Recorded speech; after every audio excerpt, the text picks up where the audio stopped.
ভালোবাসা মিছে নয় অভিনয়। 1983 সালের এক শরৎকালে কলকাতায় জন্ম। বাবা বিশ্বনাথ বন্দ্যোপাধ্যায় ছিলেন থিয়েটারের মানুষ, তাই রাহুলের শৈশব পুতুল খেলে কাটেনি, কেটেছে মেকআপ বক্স আর উইংসের আড়ালে। মাত্র 3 বছর বয়সে রাজদর্শন নাটকের সেই ছোট্ট ছেলেটি যেন একদিন বাংলার হার্টথ্রব হবে তা কি কেউ জানতো?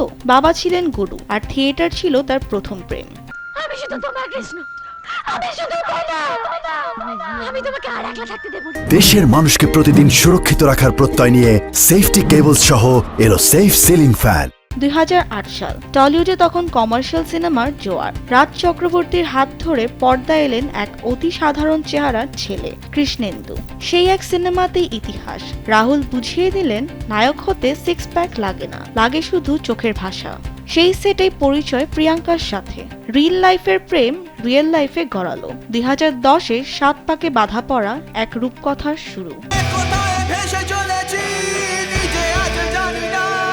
রাহুল নিজেকে কোনো ছকে বাঁধেননি। তিনি যেমন জুলফিকারের অন্ধকার জগতের মানুষ হতে পেরেছেন, তেমনি দেশের মাটির রাজা হয়ে বাঙালি ড্রয়িং রুমে জায়গা করে নিয়েছেন। 450টিরও বেশি নাটক আর অসংখ্য সিনেমা, সিরিয়ালে রাহুল ছিলেন অভিনয়ের এক অতৃপ্ত জাদুকর। তার কাছে অভিনয় ছিল রুটি-রুজি নয়, বরং বেঁচে থাকার অক্সিজেন।